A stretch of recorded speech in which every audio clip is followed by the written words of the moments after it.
Clapas. Clapas. Clapas. Moteur! Allons-y!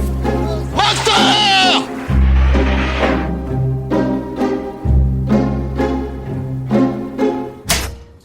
Bonjour, aujourd'hui je vous parle d'un film qu'il faut absolument voir parce que c'est un film remarquable qui nous sort un peu de notre grisaille quotidienne. Il s'agit du Retour des Hirondelles d'un Chinois qui se nomme Li Ruijun. Eh bien, on s'écoute une petite musique, la musique de la fin justement de ce film formidable.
Oui, voilà, vous avez une ambiance un peu bucolique, je ne sais pas si le mot est exact, mais enfin voilà, c'est tout ça pour vous parler, pour vous mettre en condition pour entendre parler du film de Li Ruijun. Je ne sais pas si je prononce, je suis pas encore très bien le chinois, vous l'avez remarqué, Le Retour des Hirondelles.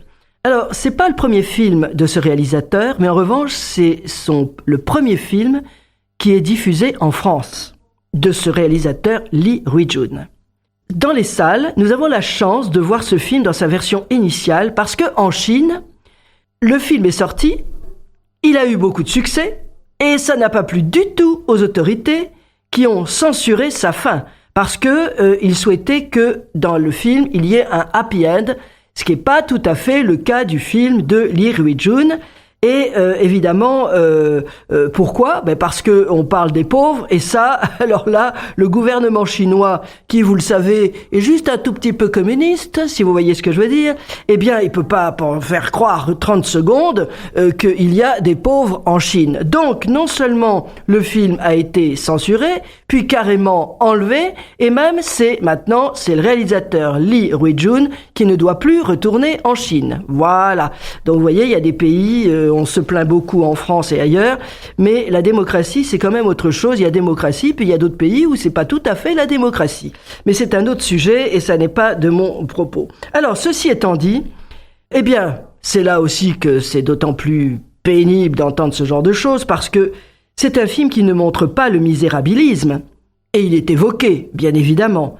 Mais il montre surtout la détermination, le courage, la volonté de vivre qui est puisée, si je puis dire, au sein de la nature. Cette énergie, on la trouve en osmose avec la terre mère, et où les animaux, au fond, sont un peu comme les enfants d'un couple que l'on va suivre, et où l'amour, c'est l'amour qui soude les êtres humains. Ah bah oui, alors ça c'est un scoop, hein, ça c'est bizarre, mais bon, écoutez, c'est comme ça, et je trouve que c'est quand même très bien fait. C'est l'histoire d'un couple qui est rejeté par tous, on peut le dire.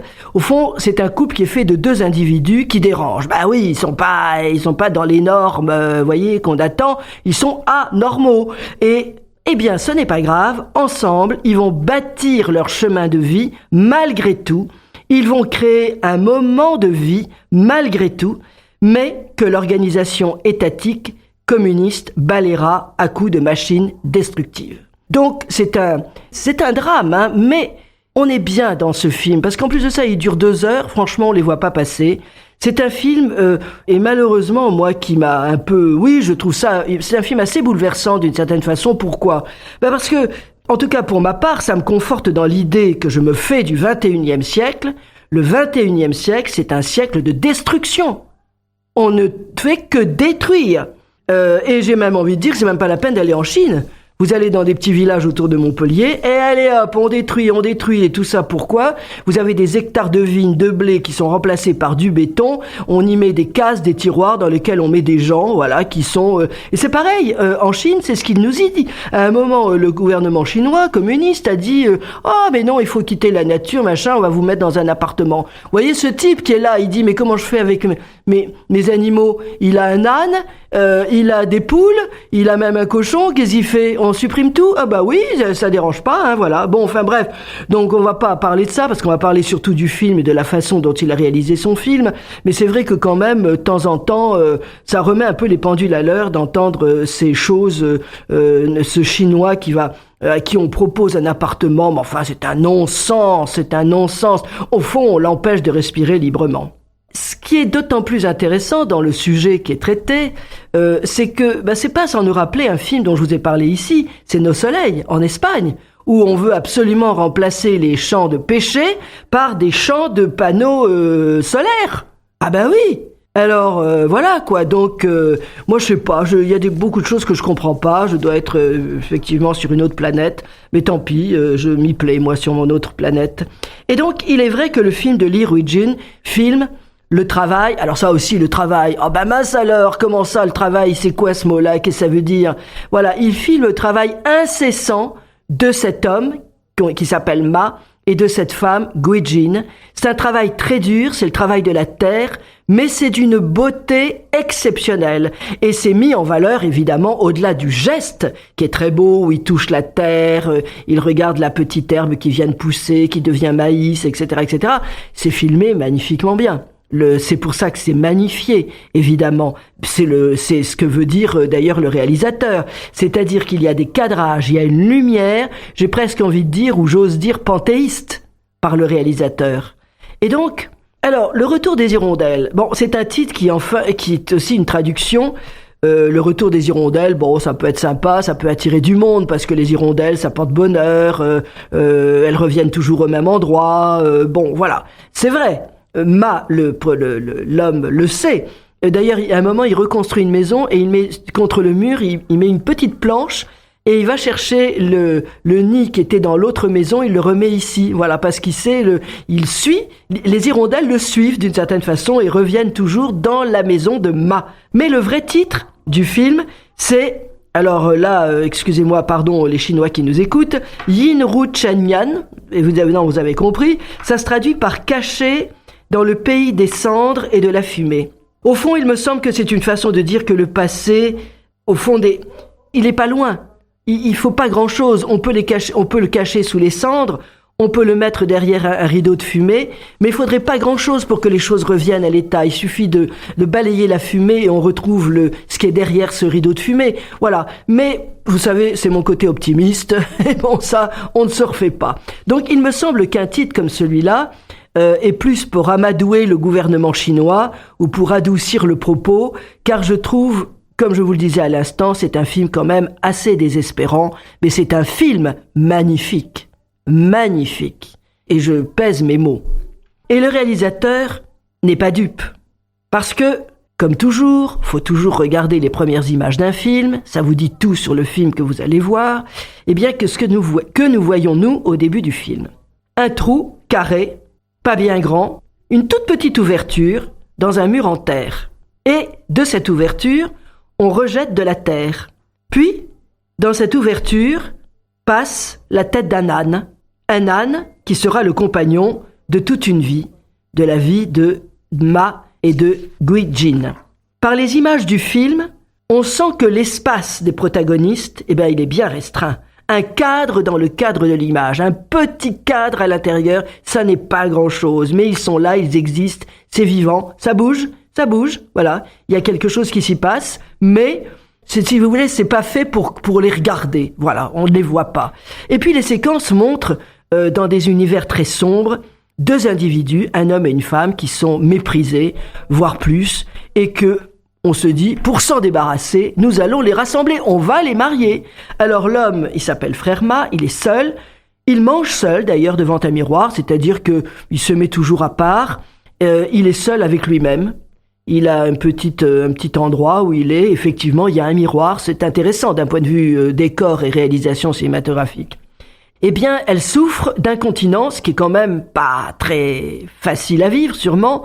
Et pourquoi ? Parce que dans son enfance, elle cassait les pieds, on savait pas où la mettre, donc elle était avec son frère ou sa belle-sœur ou je ne sais pas, elle était battue, du coup elle est même un peu handicapée, elle a du mal à marcher, vous voyez, c'est quand même un couple un peu bizarre, et quand même d'emblée, le réalisateur nous montre que quand elle passe dans la cour, elle voit l'âne, et elle s'approche de l'âne, et elle le caresse, et là, il y a un plan magnifique. C'est là qu'on se dit, ah bah oui, il y a un pilote dans l'avion, c'est très bien cadré.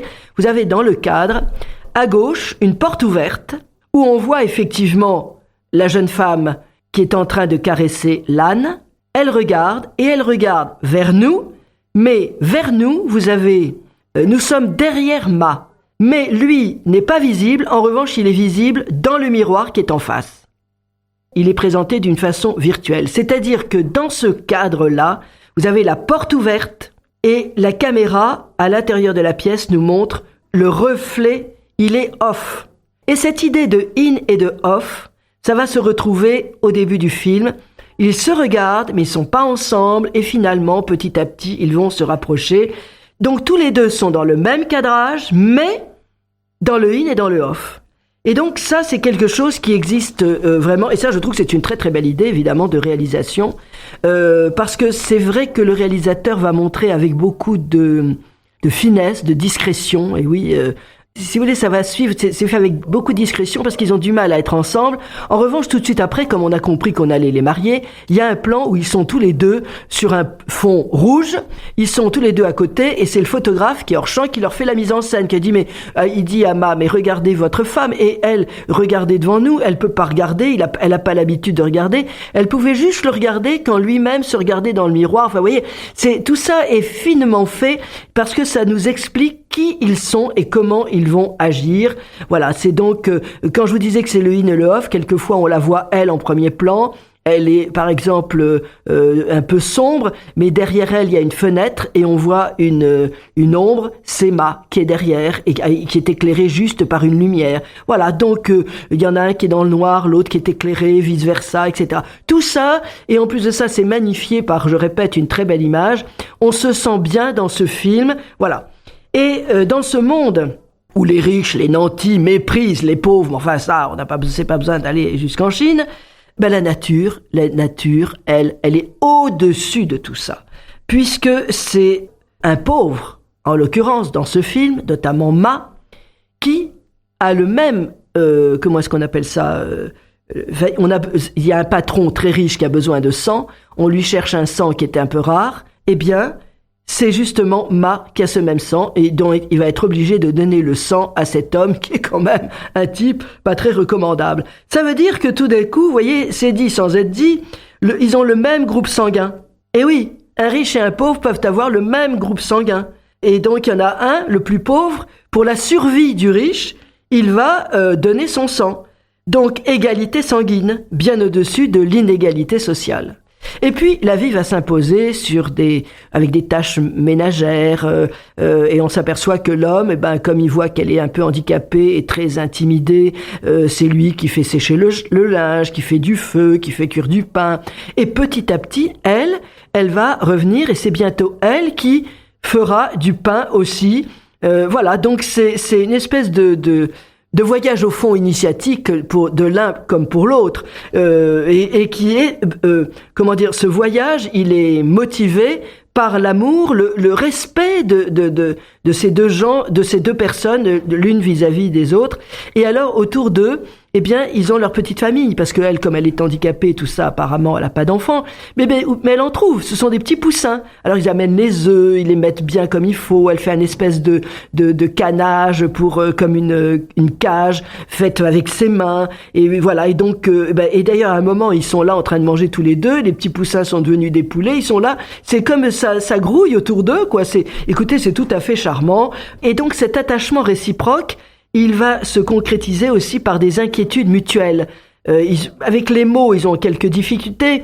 À un moment, il est allé en ville, il a pensé à elle, d'ailleurs, il voulait lui ramener un manteau, tout ça, et il commence à faire nuit, il a été retardé, eh bien, elle va sur le chemin vers lui et lui dit mais que fais-tu dans le noir et le froid? Il lui demande et elle répond pas. Elle lui a amené simplement de l'eau et de quoi boire, etc., etc. Voilà, tout est dit, pas besoin de paroles, pas besoin de dire ah bah dis donc, tu vois. Ici aujourd'hui on dirait ah bah dis donc, il est vachement tard, d'où tu viens, voilà. C'est pas. Donc on est dans une autre dimension et comme ça fait du bien, c'est vraiment épatant. Et donc le couple, en revanche, va subir les obligations imposées par le Parti communiste. On élimine les vieux bâtiments qui ne sont pas habités. Bah oui, donc je vous le répète, c'est pas la peine d'aller jusqu'en Chine. Et dans cette intimité qu'ils vont créer tous les deux, il y a des idées créatives qui naissent. Notamment, à un moment, il prend une grande boîte de carton, elle fait des trous, ils mettent une lumière, je dis tiens, ça va être pour Noël, ou je sais pas, enfin, on sait pas. Non, pas du tout. Ça fait une lampe joyeuse, mais c'est en même temps, ça permet de chauffer, justement, les œufs pour que les petits poussins puissent éclore. Voilà, c'est magnifique, vous voyez, c'est d'une poésie rare, quoi. Et alors, évidemment, il va falloir qu'ils déménagent, parce que dans ces maisons vont être démolies par le comité du parti. Moi, je pensais, quand j'ai vu cette destruction de ces maisons, moi, ça me fait toujours très mal, et qu'on en construit des trucs, mais merdiques à la place, enfin, je veux dire, sans style, etc., etc., je pensais à ce poème de Rudyard Kipling que vous connaissez tous. Si tu peux voir détruit l'ouvrage de ta vie et sans un seul mot te mettre à rebâtir. Oui, faut vous voir se remettre à rebâtir. Voilà, c'est ça le courage, hein. Et oui, c'est ça le courage. Remettre à rebâtir alors qu'on nous a tout détruit. Voilà, donc actuellement, c'est un peu de circonstance. On connaît des gens qui vont être obligés de rebâtir des choses que l'autre a détruit terriblement. Et donc, Ma et Gui-jin, ils vont rebâtir, et en même temps, ils n'oublieront pas à chaque fois dans la chambre de mettre un porte-bonheur, un double porte-bonheur, c'est le bonheur des deux, c'est un espèce de sigle comme ça, c'est un porte-bonheur, chinois, c'est rouge, ils le mettent au mur, et à chaque fois qu'ils déménagent, une des premières choses qu'ils font au-dessus du lit, ils mettent ce porte-bonheur rouge jusqu'au moment où dans le réalisateur, quand évidemment Ma, je sais pas un scoop, hein, Ma évidemment va décéder, et donc à ce moment-là plutôt pas Ma, c'est Gui-jin qui décède, et donc Ma va enlever ce porte-bonheur. D'ailleurs, quand il le met, il y a un effet d'image, il devient noir, c'est-à-dire pas le rouge se transforme en noir, et il va mettre à la place la photo de Gui-jin avec un petit voile noir, évidemment. Voilà, donc tout ça est très simple, sans un mot, mais ça en dit long sur le bonheur d'être un humain. Il faut quand même de temps en temps le rappeler, voilà. Et donc, c'est en même temps des gens d'une droiture, mais c'est incroyable, quoi. Je veux dire, on leur a prêté un truc, ils le rendent, enfin, des trucs qui sont la base, évidemment, c'est les fondamentaux. Mais aujourd'hui, ça nous paraît tellement incroyable. Et donc, ce qui est aussi saisissant dans ce film, c'est la répétition des gestes, mais des gestes fondamentaux qui sont liés à la nature, qui sont liés aux saisons, et des gestes qui sont filmés toujours dans une fine et douce lumière. Et voilà. Et en même temps, il y a aussi des séquences qui sont drôles, parce qu'il y a une séquence quand ils se baladent sur l'âne, ils vont au marché tous les trois. Alors il y a l'âne, évidemment, il y a Gui-jin, et Ma a fait monter Gui-jin sur l'âne. Alors là, on dirait la fable de La Fontaine, vous savez, le meunier, son fils et l'âne, où à chaque fois on lui dit ah dis donc, pourquoi tu devrais mettre ta femme, elle est handicapée, mais là dehors, enfin, tu vas pas abîmer ton âne à cause de cet handicapé. Enfin, vous voyez le côté sympathique des gens, des êtres humains. Et moi, je me suis souvenu, parce que moi, ça fait partie c'est ma philosophie personnelle. Donc je vous la dis, le meunier, son fils et l'âne, j'adore la conclusion, je vous la cite: je suis âne, il est vrai, j'en conviens, je l'avoue, mais que dorénavant on me blâme, on me loue, qu'on dise quelque chose ou qu'on ne dise rien, j'en veux faire à ma tête. Il le fit et fit bien. Voilà. Eh bien écoutez, je crois que dans la vie, il faut faire comme on a envie. Voilà, c'est une philosophie qui me paraît tout à fait positive. Donc, le film évidemment est un hymne à la nature, avec notamment les pousses, oui, il y a les poussins, mais il y a aussi voilà, on plante une graine, ça fait une petite pousse, ça devient un maïs, voilà. De la même façon, il y a un plan aussi magnifique quand il reconstruit sa maison, il fait avec la terre et un peu de paille, il mélange le tout et il fait des briques. Il fait des briques qu'il pose sur terre, et à un moment il est au centre, il a tout autour toutes ces briques qui vont ensuite, quand elles auront séché, il va pouvoir les monter, voilà. Et il dit à un moment, d'ailleurs, la terre ne se méprise pas. La terre est juste. Voilà. Quand on la respecte, elle nous respecte. Et donc, on remarquera que tout se passe, surtout quand ils sont tous les deux. Parce qu'à un moment, elle doit l'aider à lui mettre des fagots dans la carriole, et c'est très lourd pour elle, elle n'y arrive pas, elle a des difficultés. Et là, il commence à l'engueuler. Alors on est un peu surpris, parce que c'est quand même la première fois qu'il hausse le ton vis-à-vis d'elle. Et puis quand tout d'un coup, on découvre à la réalisation que la caméra prend un peu de recul, on découvre un plan un peu large, et on s'aperçoit qu'à côté, il y a pas loin, il y a une carriole avec un homme qui joue le chef et qui engueule sa femme, etc. Donc il se croit pour les autres, obligé d'en faire autant. Bon, au fond, j'ai envie de dire que c'est la société qui nous corrompt. Bon, eh bien, écoutez, pourquoi pas. En tout cas, ça modifie, ça c'est sûr. Et voilà, donc, c'est-à-dire que tout d'un coup, même dans une société rustique, il faut qu'il y ait un dominant, c'est forcément l'homme. Enfin bon, écoutez, on va pas rentrer dans ce genre de sujet. Parlons du film, qui est d'une grande beauté. En revanche, il y a une très très belle scène où justement, il a fait ses briques et il se trouve qu'il y a un orage terrible, la pluie, etc. Évidemment, et ça risque de faire fondre ces briques. Donc les voilà tous les deux. C'est magnifique parce que c'est c'est comme une fête. Ils sont là et pourtant c'est dramatique parce qu'on est sous la pluie, il faut vite ranger les briques, c'est compliqué, c'est lourd, voilà. Et en même temps, c'est filmé de telle façon que c'est là qu'ils se rapprochent le plus. C'est comme une séquence romantique et en même temps, derrière un moment, il lui fait remarquer, il lui dit « mais tu pleures et tu ris en même temps ». Oui, c'est-à-dire c'est à la fois douloureux et formidable. C'est la définition de l'amour, tout simplement, voilà. Et quand ils arrivent à échanger quelques mots, elle lui dit que d'ailleurs si elle a dit oui pour le mariage, c'est que et donc ça renvoie à au fameux plan dont je vous ai parlé tout à fait au début, quand elle est dehors après de l'âne et qu'elle voit en son futur mari, elle dit parce que je t'avais vu caresser l'âne et lui donner du maïs et je me suis dit c'est un âne qui est beaucoup plus heureux que moi. Voilà. Donc eh ben oui. Et donc on va dire que évidemment Gui Jin, dans cette ambiance où tout d'un coup il a des gestes extrêmement charmants, légers, etc. Elle va tout d'un coup reprendre vie à la vie, particulièrement faire partie des bonheurs simples de la vie. Alors évidemment, il y a aussi une chose qui est charmante. Sur la main, il met des grains de maïs de façon à ce que ça forme une fleur, et alors il appuie pour qu'il y ait cette empreinte de cette fleur sur la main de Gui Jin. C'est charmant. Alors ça aurait pu être Cucu la pralinette, mais là, c'est tellement bien amené que, je ne sais pas, c'est d'autant plus, évidemment, ça prend tout son sens aussi, quand Gui Jin va décéder, il va à nouveau, sur sa main, poser ces petites graines qui se forment une fleur, et elle partira comme ça, avec cette empreinte de cette petite fleur. Voilà, donc c'est magnifique, et quand il se retrouve seul, il va abandonner son âne. Là aussi, c'est un plan général, mais déchirant, la façon dont c'est filmé, tout ça, c'est une émotion, mais une belle émotion, vous voyez, une belle émotion. Voilà, c'est des émotions c'est pas je pleure pour faire pleurer Margot. Non, là, c'est quelque chose de très fort, parce que c'est profondément humain. Et donc, une fois qu'il se retrouve seul, il monte au sommet d'une dune. Alors là aussi, c'est un plan somptueux.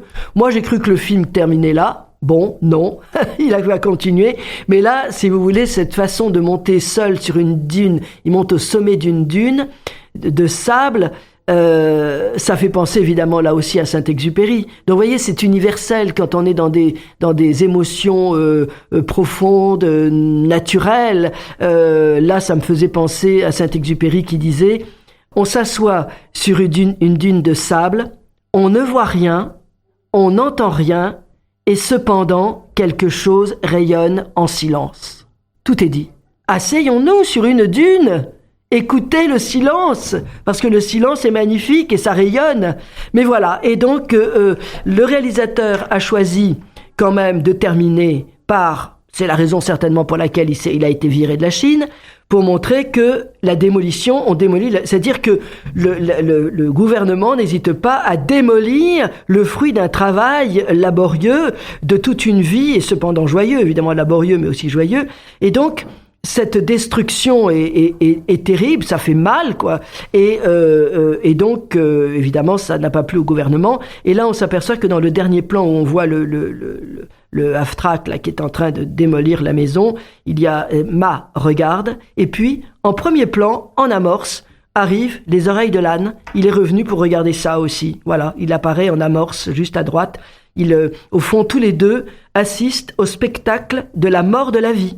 de la vie de celle qui s'harmonise au rythme de la terre.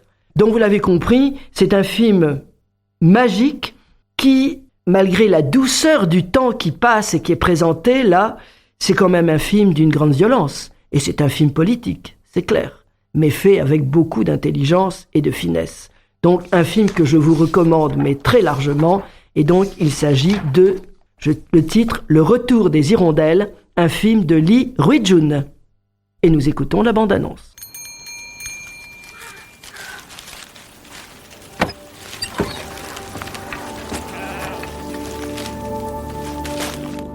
那两个人靠近啥？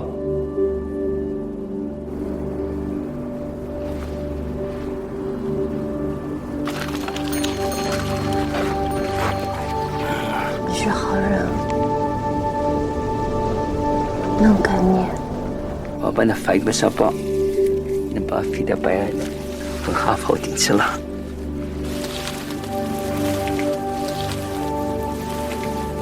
好新鲜！呀！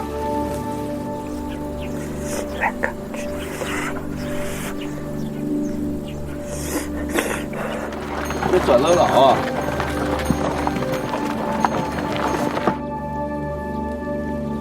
公个花，咋个吃活？你跑到哪里都是丢不掉。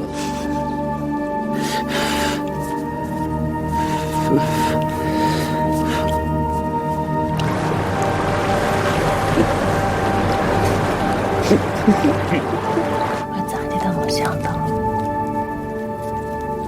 这辈子还能有自己的家，